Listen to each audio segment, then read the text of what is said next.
Það frábært að sjá ykkur öll og meira segja ég tók eftir því að bæði krabbameinslæknirinn minn og sálfræðingurinn minn eru hérna. Þannig að þau kannski halda að ég lendi hérna á gólfinu og þau eru á aðstoð að halda, en takk fyrir að koma, það frábært. Ég ætla að tala ykkur, allavega þig. En hvað ég að gera hér? Ég hef ekki trúað því fyrir 10 eða 7 eða 5 árum að ég myndi standa hérna fyrir framan hópa fólki og tala klóið á mér. En það ég engan síður að gera. Og það kom mér rosalega óvart að fara á stað með þessu umræðu hvað þetta vakti mikla athygli. Og ég gerði mér eiginlega enga grein fyrir því hvað ég var að gera fyrir en eftir á. Jú, þetta var pingu óþægilegt og örugglega pingu óþægilegt núna að standa hérna fyrir framan ykkur, en þið eru öll svo góðhjörtuð í framan að þetta verður örugglega allt í lagi. Það sem ég finnst mikilvægt að komi fram hérna er að í þessari söguminni sem sönn, að það eru margar ástæður fyrir því að menn ná honum ekki upp. Og ein ástæða er ástæðan sem ég upplifði og ég vil ekki á neinn hátt draga úr alvarleika málsins. Ég vil að þið hlægið með mér ef ég segi eitthvað fyndið og ég segi mjög margt fyndið. Ef ég segi eitthvað vitlaust sem ósátt við þá megi alveg koma hérna upp og sparki í pungin á mér, en ég efaði þið hittið að ég bara með hálfan pung. Þannig að gjörðu svo vel. En það eru margar ástæður fyrir þessu og mín kemur hér. Árið 1996 þá ég í knattspyrnuleik út í Bandaríkjunum og fæ högg í pungin, það kemur bolti og það verið að hreinsa frá. Ég náttúrulega þessi skarpi sóknarmaður og að virkilega að komast í marktækifæri og boltanum neglt frá og hann lendir hérna eiginlega á hliðinni á lærinu og eista klemmist á milli.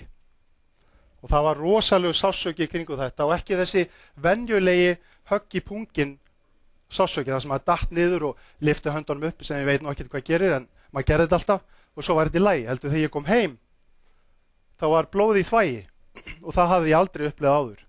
Ég fer svo til læknis og það kemur í ljós að hvítu blóðkornir eru út allt, en ég fer svo aftur svona cirka 10 dögum síðar og þá þetta eiginlega allt komið í lag, en læknirinn segir: Steinar, ef þetta lagast ekki á næstu 10 dögum láttu mig þá vita. Glætan að kallmaður látu vita, það ekki séns. Þannig að þá var ég típisku kallmaður, ég var ennþá með fullt af testosteróni, þannig að auðvitað lét ég engan vita. Þannig að áfram hélt þetta. Ég var alltaf með óþægindin og alveg í heil 4 ár, þangað til 14.2.2000 sem valentínsdagurinn á þeim tíma. Þá sest ég niður fyrir fram á sjónvarpið og skoppa upp eins og gorkúla. Sársaukinn var svo mikill og þá fattaði ég að það var eitthvað að og þurfti að leita mér aðstofar. Ég bjó hérna í Alabama og ég mjög þrjóskur maður, gríðarlega þrjóskur. Það þekki allir sem að þekkja mig og vita allir sem þekkja mig. Það dugði mér ekki að fá álit frá heimilislækni og krabbameinslækni að ég væri með krabbamein. Og ég rauk út þegar ég fekk fyrst upplýsingarnar krabbamein, þá rauk ég út og blótaði lækninum í sand og ösku og fór út í bíl og keyrði svona. Ég geti ímyndið ykkur það. En það sem ég gerði, að því ég svo rosalega þrjóskur, ég leitaði álits út allt. Ég fór ekki og fekk álit nummer 2, heldur 3 og 4. Ég hringdi heim, ég fór á 2 stofur í Alabama fylki og svo hringdi ég í Indiana og þar var læknirinn hans Lance Armstrong og hann setti smá húmor í þetta og það virkaði fyrir mig. Þannig mynda honum, mjög hreskall, og hann spurði mig bara hreint sagt: hvað ertu með mörg eistu, hvað ertu með marga bolta? Og ég sagði, ég er með 2 eins og annar reyndar mikið skemmtur, en já, ok, þeir eru 2. Og ég var aðeins búin að lesa mig til þetta, hvað þetta væri, hvað ég væri hugsanlega að gangi í gegnum, og vissi þar leiðandi þegar hann spyr mig næst: hversu marga bolta þarftu á að halda? Og svarið þar 1. Ég þarf bara 1 eista, faktisk séð.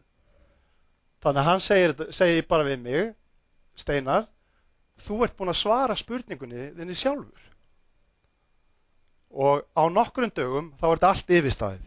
Það er að segja, búin að fara í uppskurð, viku seinna fæ ég að vita cirka bát hvort þetta var illkynja og síðan nokkrum dögum eftir það hvort þetta væri komið út allan líkamann.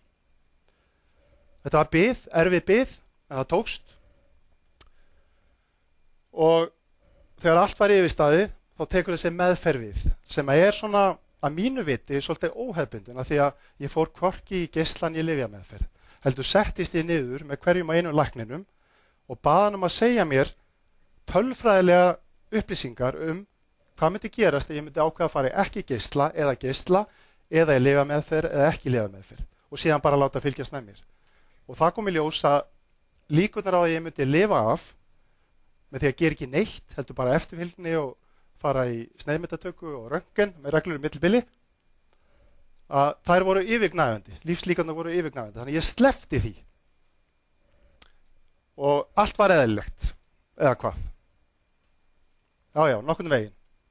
En svo fór það að koma að ég fann fyrir mikilli þreytu, litlum áhuga á kynlífi og ég er mjög svona velja mér eitthvað til þess að ná markmið og svo framvegis, þannig að öll mín hegðun var mjög óeðlileg. Ég kom engu í verk. Þetta gerist hjá mér. Og þetta er það sem ég er búin að vera að ræða núna undanfarið, er að ég átti rosalega með erfiðleikum með svefnherbergismálin, með kynlífið. Og við strákar við ræðum þetta ekkert.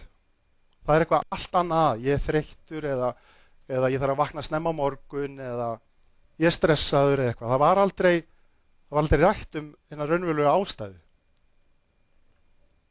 Og ég fór oftar en ekki með vinnun upp í rúm eða bara mætti ekki í svefnherbyggi fyrir að kærastan var löngu farin að sofa. Og meiri segja, ég hugsaði að slútta þessu. Af því ég þoldi ekki þennan barning við sjálfa mig að þurfa alltaf að horfast í augu við þetta. En sem betur fer þá leitaði ég mér hjálpar, en það var ekki fyrir ég var búin að lenda á veggnum og veggurum að sá að ég var orðin eins ólíkur sjálfum mér ég mögulega gatt. Ég var ekki tilbúin til þess að vakna á mótnana. Og ástæðan fyrir því er að testosteron var mjög lágt. Og þetta FSH er annað hormón sem aðstoðar þegar að lítið af testosteroni, þá vinnur það mjög mikið til þess að reyna að koma því upp. Þannig að markerar fyrir lágt testosteron eru bæði lágt testosteron og eins líka hátt af þessu. Þannig að það var gríðalegt andlegt ójafnvægi hjá mér. Ég var bæði skapþungur og eins og ég var að tala áðan, ég vaknaði ekki þegar ég átti að vakna og erfiður í samskiptum. Og var ég erfiður fyrir, þannig að ekki var það á það bætandi. En það er alltaf lausn öllu. Og lausnin mín félst í því, ekki þessu. Ég fekk nóg að þessu reyndar, alveg fullt af þessu, en tók ekkert við neinu svona. Ég fór að leita mér aðstofar sjálf. Ég fór og googlaði. Ég fór og kíkti á hvort það væri einhver svona náttúrulega efni sem getur hjálpað með einhver jurtaextrakt eða eitthvað slíkt. Og það var alveg nóg og ég prófaði það. Svo var þessi bláa pilla. Hún hjálpaði líka. Og ekkert vandamál þegar maður tók hana. Ég meiri segja, hún er svo öflug að ég braut hann í tvennt og ennþá var bara halleluja hjá mér. En þessa pillu var erfitt fyrir mig að fá. Það var einhvern veginn í kerfinu ekki skilningu fyrir það maður sem var ekki nema 37-8 ára þyrfti á þessari pillu að halda. Þannig ég þurfti meiri varanlega lausn og það var ekki að gera grindabátsæfingar þó ég hef gert þær líka. Og það hafa virkilega hjálpað. Karlmenn eiga að gera grindabátsæfingar. Það er bara þannig. Þá kom þetta upp, testosteronið. Gæti það verið lausnin? Og ég var náttúrulega bara hrættur af því að umræðan testosteron, hvernig er hún? Ef maður tekur testosteron þá verður maður alveg snarvitlaus í skapinu og tútnar svona út. Já, maður þarf að vísa lifta líka, en maður verður snarvitlaus í skapinu. Eins og ég segi, það var ekki á það bætandi vegna þess að bæði var ég skapmaður mikill frá náttúrunnar hendi, svo að testosteron er lágt og ég hugsaði við bætum þessu við þá fer allt í fjandans. En þá kemur þessi maður inn. Þetta er minn bjargvættur ásamt minni fjölskyldu. Hann lætur mig vinnu sem að gera það að verkum að því ég var svo óviss. Hann hlustaði á mig og Sigurður, ef ég segi rangt frá það mátti alveg leiðrétta mig, en ekki sann sparki í pungin á mér. Hann lét mig eiginlega vinna vinnunum en þess að hann fann hvað ég var óviss, hann fann hvað ég var hræddur við testosterónið, þannig að hann lét mig bara ná í upplýsingarna sjálfur í staðan fyrir að ráðleggja mér. Hann sagði að þetta væri valmöguleiki, en hann sagði að frá Steinar þú að finna þetta sjálfur, að ég finn fyrir efanum í þér. Þannig að ég fer út um allt, ég bý í Hafnarfirði og ég fór út um allt aftur í muni, fekk 5 álit þegar ég greindist með krabbameini, þannig að það dugði ekkert minna til við þetta. En alls þar kom ég að nánast lokuðum dyrum vegna þess að ég var ekki orðið nógu slæmur. Þetta var eiginlega allt í rugli hjá mér, en ég var samt ekki orðið nógu slæmur. Og ég fer aftur til Sigurðar og hann segir bara, jæja vinur minn, ertu nú búin að átta þig á þessu? Ertu búin að taka þann tíma og leggja þá vinni í þetta sem þarf til þess að áttir þig á þessu? Og ég sagði já, og í grænu kvelli þá setur hann bara risastóra sprauti í bakið á mig, bara á staðnum. Og síðan þá er þetta búið að vera allt á uppleið. Þetta er svona cirka í kringu vor 2008 og síðan þá er þetta allt búið að vera á uppleið og gengur bara mjög vel. En eins og þið kannski vitið þá þegar maður fær svona testosterón skammta, það hækkar testóið og þetta hitt hormónin sem maður vinnur með testóinu að það kemur niður og allt virðist í lagi og er í lagi. Svo náttúrulega þegar lengra kemur frá sprautinu þá fyrir ég að finna fyrir þreytu aftur. Og við erum sem sagt, ég og Sigur erum núna komnir niður á að ég fæ spraut á 7 vegna fresti. Og það á sjálfsagt þetta er að styttast.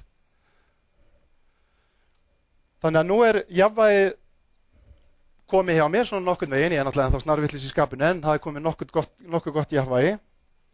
Og mér finnst ég núna loksins í svona cirka 6 ár geta gert allt það sem ég langar til. Og það er bara rosa breakthrough fyrir mig, af því að það er ég, en þetta gat ég ekki, en get núna. Ég hleyp mikið og það setur lífið svona í samhengi fyrir mig. Mér finnst ég uppbyggilega lífið svolítið á hlaupum, en samt ekki, ég er ekki að flýta mér í gegnum lífið, sko, en þannig er það. Og ég áttaði mig eiginlega á því í öllu þessu ferli, það skiptir eiginlega engu máli hvort að skrúan sé upp eða niður, hvort að þessi virki eða ekki. Það er þessi skrúa hér sem að þarf að vera í lagi. Jú, að sjálfsögðu virkaði testóðu fyrir mig, en það gerði ekki gæfu munin. Heldur þegar ég fór að slaka á, ég var komið hjálp, utan að koma til hjálp, þar sem ég var komið testóið, þá fjall einhvern veginn hitt, allt á réttan hátt. Og svo fekk ég þessa ást og umhyggju í pillu sem ég svo sannlega þurfti á að halda. Og það er það sem hefur fleytt mér í gegnum þessi erfiðleika að mestu leyti. Og nú er ég bara súpermann. Það er bara þannig. Get allt, treysti mér í allt. Og svona lokum, það sem að ég legg upp með, mér var gefið annað tækifæri. Og ég ætla að nýta þetta tækifæri til þess að láta gott að mig leiða. Og áður en að ég upplifiði krabbameinið, þá var ég ekki að lifa í deginum í dag. En eins og ég segi, mér var gefið annað tækifæri, ég er rosalega þakklátur fyrir lífsreynsluna sem ég gengið í gegnum á krabbameini. Ég er ekki rosalega ánægður með að hafa fengið krabbamein, en ég fekk mjög gott krabbamein. Það var mjög viðráðanlegt. Og lífsreynslan sem ég fekk af því er búin að nýtast mér mjög vel og nú lýgi ég ekki að dagurinn í dag er eini dagurinn sem skiptir mig máli. Takk.